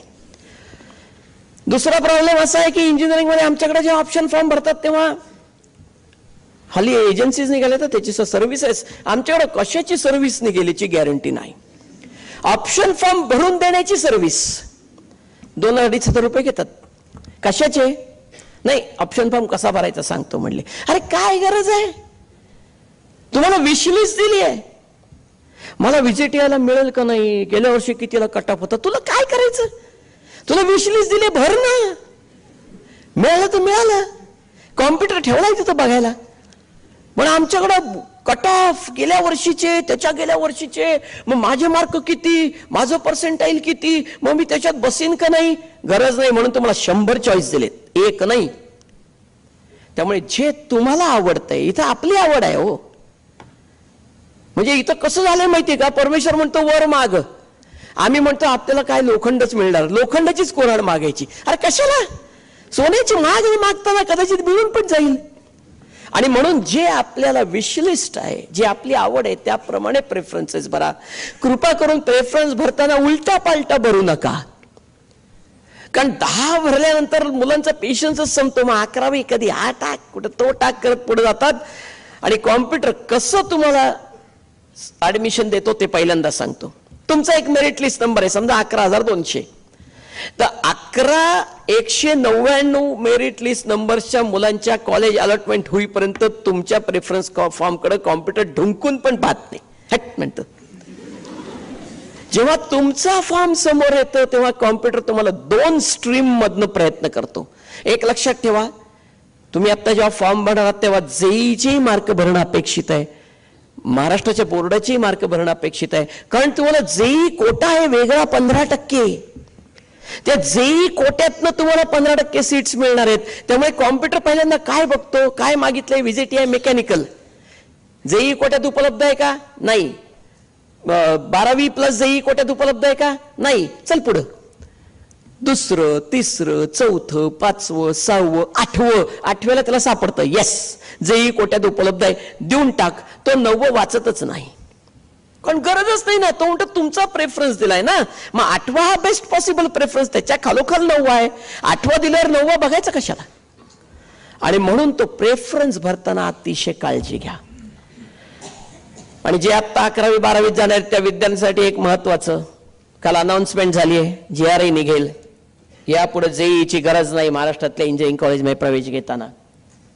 माझी आपल्या सगळ्यांना विनंती आहे, ज्यांना इंजिनिअरिंगला प्रवेश पाहिजे आणि ज्यांना शक्य आहे त्या प्रत्येकाने जेई मेन्स दिलीच पाहिजे.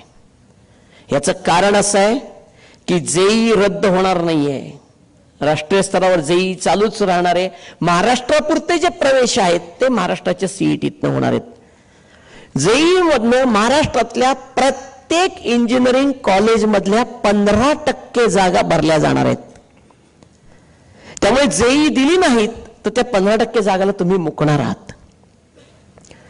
एक 100 जागा असतील त्याचं डिस्ट्रीब्युशन कसं असतं सांगतो.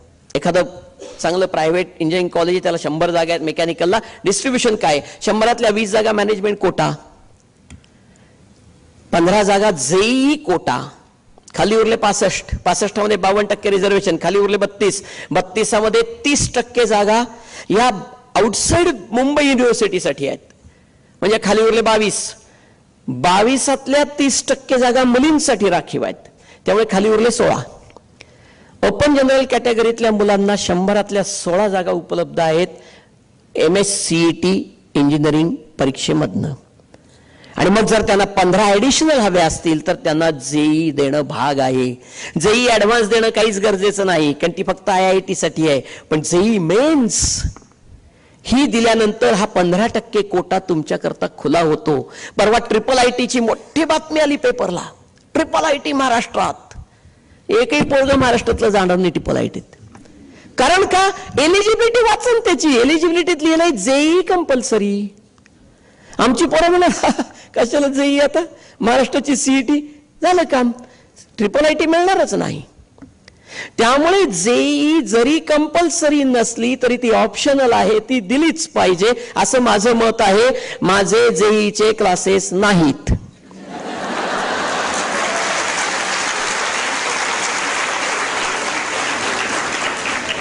हो, हल्ली लोकांना चांगलं सांगितलं तरी वाटतं यांचा काहीतरी इंटरेस्ट दिसतोय बहुतेक.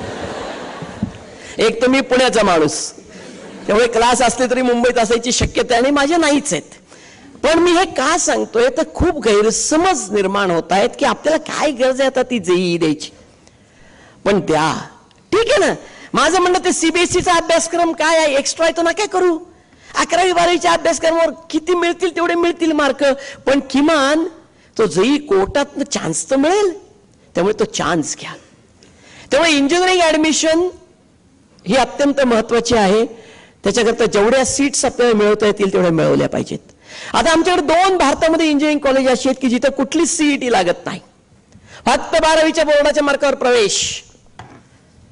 हे दोन्ही कॉलेजमध्ये एकही रुपया फी नाही. राहणं, जेवण, खाण, कपडा लत्ता सगळा खर्च सरकार करतं. दुर्दैवाने ही दोन्ही कॉलेज फक्त मुलांसाठी आहेत, मुलींसाठी नाहीत. त्यातलं एक कॉलेज पुण्याला आहे, college of military engineering Dapodi, आणि दुसरं कॉलेज केरळमध्ये कॉलेज ऑफ नेव्हल इंजिनिअरिंग झामरीन. याचं वैशिष्ट्य असं की तुम्हाला 12वीला पीसीएमला जर 75% मार्क असतील तर तुम्ही अर्ज करू शकता. जाहिराती ऑलरेडी त्यांच्या वेबसाईटवर झळकलेल्या आहेत. 30 जून फॉर्म भरायचे शेवटचा दिवस आहे. तुमच्या 12वीचे रिझल्ट लागलेले आहेत. मार्कशीट सुद्धा 4 दिवसात हातात पडेल. अर्ज करू शकता. त्यांची मेरिट लिस्ट तयार करतात आलेल्या अर्जांची. त्यातल्या पहिल्या 1200 मुलांना इंटरव्ह्यूसाठी बोलवतात, दोन्ही इन्स्टिट्यूट स्वतंत्रपणे. हा इंटरव्ह्यू थोडा लेंगदी आहे, म्हणजे 5 दिवस चालतो. पण या इंटरव्ह्यूतनं तुम्ही सिलेक्ट झालात, मेडिकलमधनं सिलेक्ट झालात, तर आर्मीसाठी आणि नेव्हीसाठी ऑफिसर इंजिनियर होण्याचा चान्स तुम्हाला मिळतो. 100% फ्री एज्युकेशन, आणि एज्युकेशन पूर्ण झाल्यावर 50,000 रुपये महिन्याची नोकरी सरकारी ही आपल्याला मिळू शकते. तेव्हा एक उत्तम चान्स आहे, अजून उपलब्ध आहे 12वीच्या मुलांना. प्रयत्न करायला हरकत नाही. जसं इंडियन नेव्हीमध्ये चान्स आहे तसं मर्चंट नेव्ही नावाचा एक कोर्स आहे. 12वी नंतर मर्चंट नेव्हीचे अनेक कॉलेज आहेत, सरकारी कॉलेज पण आहेत. मुंबईला आहे, कलकत्त्याला आहे, पण तिथे मात्र जेई ऍडव्हान्स लागते. पण प्रायव्हेट कॉलेजेसमध्ये जेई नाही, सीईटी नाही, काहीच लागत नाही. 12वीला पीसीएम मध्ये 60% मार्क असले की एलिजिबल. साधारणपणे फी स्ट्रक्चर थोडं जास्ती आहे, म्हणजे 3 लाख रुपये वर्षाला एवढी फी आहे. 4 वर्षात 12-14 लाख रुपये खर्च आहे. पण जर मर्चंट नेव्हीत तुम्ही उत्तम पैकी, आणि मुलं आणि मुली दोघंही, म्हणजे मुलींना मर्चंट नेव्हीत जाता येत नाही असं अजिबात नाही. पुण्याचीच एक मुलगी आहे ओगले नावाची, तिचं उदाहरण आहे. मर्चंट नेव्हीत आज उत्तम सेकंड इंजिनियर म्हणून काम करते. ती 6 लाख रुपये पगार सुरुवातीलाच मिळतो, टॅक्स फ्री. आणि मुख्य म्हणजे जग बघायची संधी दुसऱ्याच्या खर्चानी. फक्त हे फील्ड थोडं वेगळं आहे, अवघड आहे. याचं कारण असं आहे की याचं सगळं रुटीनच वेगळं आहे. कॉन्ट्रॅक्ट जॉब असतात, 8-9 महिने बोटीवर, महिना जमिनीशी संबंध नाही, आणि 3-4 महिने घरी. खूप त्रास होतो घरच्यांना, म्हणजे 8-9 महिने बाहेर असतो म्हणून, आणि 3-4 महिने घरात बसतो म्हणून. पण एक उत्तम फील्ड, धाडसी करिअर आहे, जरूर विचार करायला हरकत नाही. अनेक मुलांना पायलट व्हायचं आहे. आमच्याकडे पायलटचे सुद्धा अनेक कोर्सेस आहेत. 2 अपॉर्च्युनिटी पायलट होण्याच्या, एक फुकट आणि दुसरी विकत. तर ती पहिली विकतची पाहू. अनेक पायलट ट्रेनिंग इन्स्टिट्यूट्स आहेत, काही बोगस सुद्धा आहेत. पण 12वी पीसीएम झालेल्या कोणाही विद्यार्थ्याला पायलटसाठीचं प्रशिक्षण घेता येऊ शकतं. कोर्सेस थोडे कॉस्टली आहेत, पण मुळात तयारी करून घेतात. म्हणजे काय करतात, एक लक्षात ठेवा, पायलट म्हणजे काय हो? पायलट म्हणजे विमानाचा ड्रायव्हर. मग ड्रायव्हरला काय लागतं? ड्रायव्हरला लायसन्स लागतं. पायलटला कमर्शियल पायलट लायसन्स असणं आवश्यक असतं. त्याची परीक्षा, आणि त्याच्यासाठी 250 तासाचा फ्लाइंग अवर्सचा एक्सपिरियन्स लागतो. म्हणून तो एक्सपिरियन्स असं सगळं गृहीत धरून हा कोर्स चालतो. याच्यामध्ये सरकारी इन्स्टिट्यूट पण आहे. इंदिरा गांधी राष्ट्रीय उडान अकॅडमी रायबरेली, त्यांची स्वतःची एंट्रन्स एक्झाम आहे. ती एंट्रन्स एक्झाम झाल्यावर पायलट बॅटरी ऍप्टिट्यूड टेस्ट घेतात तुमची, आणि त्यानंतर तुम्हाला मुलं आणि मुली दोघांनाही प्रवेश आहे. सरकारी असून सुद्धा कोर्सची फी थोडी जास्त आहे. 6 वर्षाच्या कोर्सची फी 35 लाख रुपये आहे. पण जरा कोर्स पूर्ण झाल्यावर तुम्हाला पायलटचा जॉब मिळाला आणि किंगफिशर एअरलाइन्स नाही मिळाली, तर 1.25 लाख रुपये वर्षाला पगार नक्की मिळेल. महिन्याला, सॉरी महिन्याला नक्की मिळेल. त्यामुळे कोर्स उत्तम, फक्त प्रत्येकाने आपापल्या कॅपॅबिलिटी आणि फायनान्शियल रिस्क तपासणं आवश्यक आहे. फुकट आहे का सोय आहे? पुण्यामध्ये संस्था आहे, त्याचं नाव आहे NDA, नॅशनल डिफेन्स अकॅडमी, राष्ट्रीय संरक्षण प्रबोधिनी. 12वी नंतर प्रवेश, एंट्रन्स एक्झाम दर 6 महिन्याला होते. 400 मुलं दर 6 महिने आत घेतली जातात. एंट्रन्स एक्झामला 2 पेपर्स, एक गणित 350 मार्क, दुसरा general knowledge 750 mark. General knowledge मध्ये फिजिक्स, केमिस्ट्री पासून हिस्ट्री, जॉग्राफी पर्यंत सगळे विषय. 11वीच्या एंडलाच पहिल्यांदा देता येते. 11वी एंडला पहिल्यांदा, 12वी मध्यावर दुसऱ्यांदा, 12वी एंडला तिसऱ्यांदा, 3दा परीक्षा देता येऊ शकेल वयाच्या अटीत बसलात तर. एंट्रन्स एक्झाम मधनं थ्रू झालात तर त्यानंतर मगाशी सांगितलं तसं SSB 5 दिवसाचा इंटरव्ह्यू मध्ये थ्रू झालात तर मेडिकल झाल्यावर डायरेक्ट आर्मी, नेव्ही, एअरफोर्स मध्ये गेलात तर पायलटचं एज्युकेशन 100% फ्री ऑफ कॉस्ट. दुर्दैवाने ही संस्था फक्त मुलांसाठी आहे, मुलींसाठी नाही. पण या संस्थेमध्ये तुम्ही एकदा आत गेलात की एकही रुपया खर्च येत नाही. सगळा खर्च सरकार करतं आणि त्यानंतर 50,000 रुपये महिन्याची नोकरी सरकार आपल्याला देतं ऑफिसर म्हणून आर्मी, नेव्ही, एअरफोर्समध्ये. दुर्दैव आमचं असं आहे की आमच्याकडे CME असेल, नेव्हल इंजिनिअरिंगचं कॉलेज असेल, NDA असेल, ह्याकडे मुलं वळत नाहीत. पालक तर त्याहून त्यांना जाऊ द्यायला तयार नसतात. कारण एक पालकांचा असा समज आहे की मुलं बहुतेक डिफेन्स फोर्सेसमध्ये गेली म्हणजे गेलीच. असं काही होत नसतं, लक्षात ठेवा. या मुंबईमध्ये रस्ते अपघातात जेवढी माणसं दरवर्षी वर जातात ना, तेवढी सुद्धा डिफेन्स फोर्सेसमध्ये वर जात नाहीत. त्यामुळे असं चिंता करण्याचं काही कारण. एक एक्सलंट अपॉर्च्युनिटी आपण केवळ गैरसमजापोटी वाया घालवतो. एक अतिशय वेगळा ऑप्शन म्हणण्याचा विचार करायला हरकत नाही. जसं भारताने मंगळावर यान पाठवलं तसं आमच्या अनेक मुलांना मंगळावर जायचे वेध लागले. म्हणले इस्रोतच जायचं आपल्याला कामाला. कुठं जायचं? इस्रोत आहे सोय. 12वी नंतर एक संस्था आहे देशात फक्त, त्याचं नाव आहे IIST त्रिवेंद्रम. या संस्थेमध्ये जर तुम्हाला प्रवेश मिळाला तर इथून 4 वर्षाचा कोर्स पूर्ण केल्यानंतर तुम्हाला डायरेक्ट इस्रो मध्ये ऍब्सॉर्ब केलं जातं. त्याकरता कंडिशन्स काय आहेत? JEE मेन्स, म्हणजे परत JEE आलीच बरं का. JEE मेन्स आणि 12वी याच्या एकत्रित मार्कांवर प्रवेश केले जातात. पण दुसरी कंडिशन आहे की JEE ऍडव्हान्स मध्ये 25% मार्क असल्याशिवाय तुम्हाला एलिजिबलच धरलं जात नाही. अजूनही या वर्षीच्या ऍडमिशन सुरू होणार आहेत. ज्यांना असे मार्क असतील त्यांनी त्या संस्थेचा प्रयत्न करायला हरकत नाही. संशोधन संस्था आहेत आमच्याकडे, अनेक उत्तम संशोधन संस्था. आमच्या विद्यार्थी वळत नाहीत दुर्दैवाने. भारतातली सगळ्यात चांगली संशोधन संस्था 12वी नंतरची पुण्यात आहे, आयसर नावाची, IISER, Indian institute of science and research. 12वी नंतर 3 ठिकाणी आहे भारतात. 12वी नंतर प्रवेश आहे. 25% जागा JEE ऍडव्हान्स्ड मधनं, 25% जागा किशोर वैज्ञानिक प्रोत्साहन योजनेमधनं आणि 50% जागा या 12वीच्या मार्कावर आहेत. म्हणजे तुम्हाला वेगळी एंट्रन्स द्यावी लागते. ती आता जाहीर होईल त्यांची, कारण 12वीचा रिझल्ट लागला म्हणून. फक्त ते कंडिशन अशी घालतात की 12वीला आता पर्सेंटेज जाहीर होईल. गेल्या वर्षी 78% होतं ओव्हरऑल, यंदा 80 जाईल माहित नाही. एवढे टक्के मिनिमम असल्याशिवाय त्या परीक्षेला बसूच देत नाहीत. पण त्यानंतर जर तुम्ही थ्रू झालात तर 5 वर्षाचा कोर्स आहे, मास्टर ऑफ सायन्स, PCMB. कुठल्याही विषयामध्ये आपण मास्टर्स पर्यंत जाऊ शकता. देशातली सर्वोत्कृष्ट संशोधन संस्था, 100% एज्युकेशन ऑन स्कॉलरशिप. अशीच दुसरी संस्था आहे आमच्याकडे, नायसर नावाची, मुंबईत आहे. भाभा ॲटॉमिक रिसर्चनी फ्लोट केलेली संस्था आहे. त्यांची 12वीच्या वर्षी वेगळी एंट्रन्स एक्झाम आहे.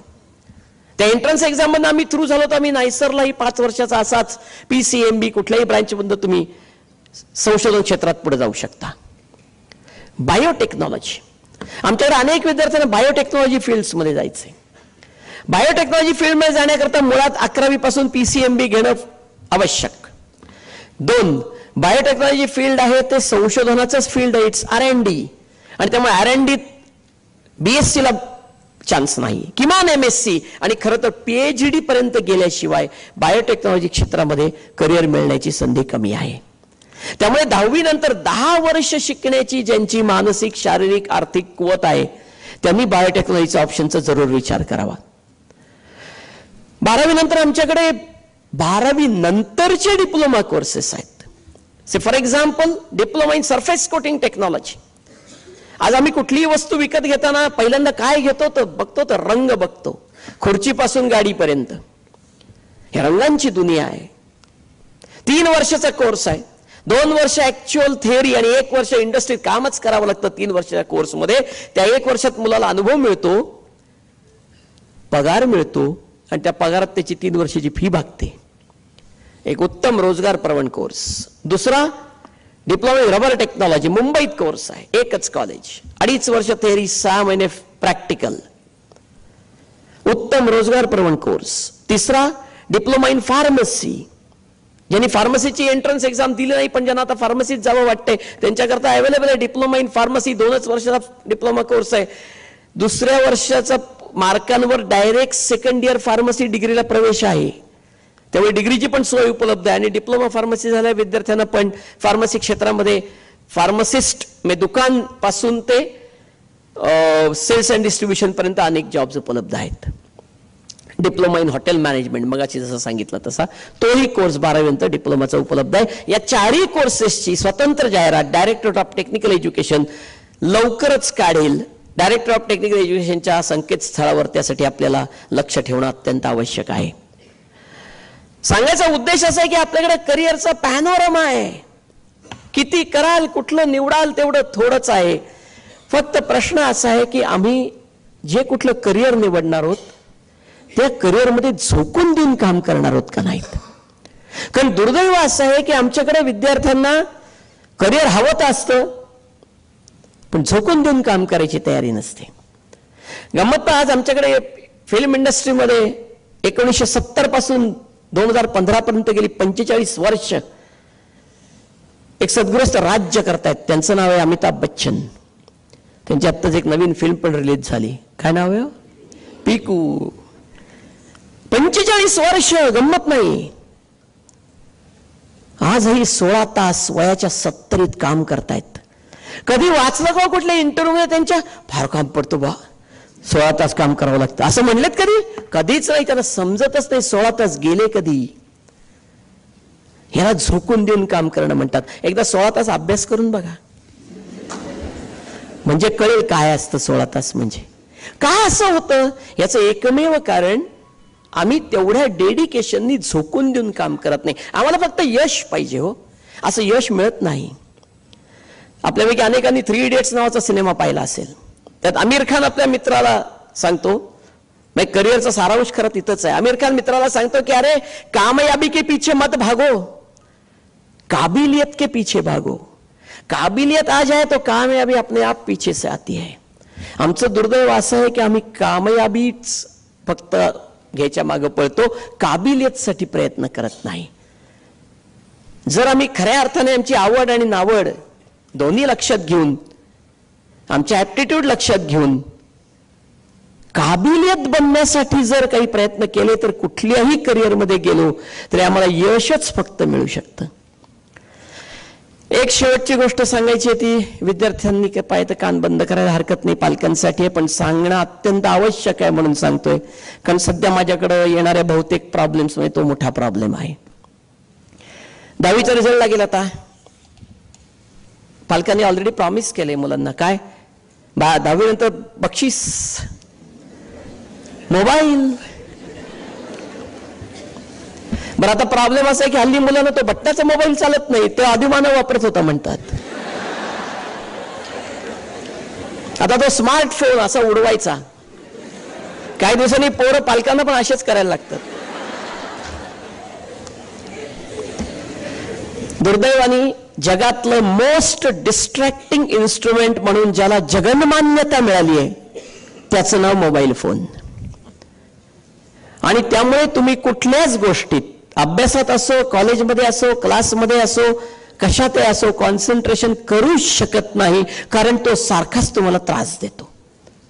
बरं आमच्या मुलांचं वैशिष्ट्य म्हणजे काय? दिसायला समोर 4 मित्र नाहीत, मोबाईलवर 100 10 ग्रुप, दर 2-3 मिनिटात टुंकन वाचतच काहीतरी. आणि त्यामुळे कॉन्सन्ट्रेशन होऊच शकत नाही. कारण एक अभ्यास असं सांगतो की कॉन्सन्ट्रेशन व्हायला 3 मिनिटं लागतात आणि 2.5 मिनिटाला तो वाजायला लागला तर कॉन्सन्ट्रेशन व्हायचं कधी? बरं आमची मुलं दुसरं काय सांगतात पालकांना? सायलेंट वर आहे. मी अभ्यासच करतो, तुम्ही चिंता करू नका. प्रॉब्लेम आणखीन जास्त, कारण सायलेंटवर आहे म्हणजे एक डोळा पुस्तकावर दुसरा डोळा मोबाईलकडं. म्हणजे थरथरलेला कळला पाहिजे ना. बरं 4-5 मिनिटं नाहीच थरथरला तरी अस्वस्थ, 5 मिनिटं झाली थरथरला कसा नाही अजून म्हणलं. म्हणजे जेणेकरून कॉन्सन्ट्रेशन होऊच शकत नाही. त्यामुळे माझी रिक्वेस्ट आहे, मला माहिती आहे बाहेर पडणं शक्य नाही याच्यातनं, कारण हे आमच्या संबंध तरुण पिढीला लागलेलं एक व्यसन आहे. म्हणजे दारूचं व्यसन बरं, लोक रात्रीच पितात फक्त, हे 24 तासाचं व्यसन आहे.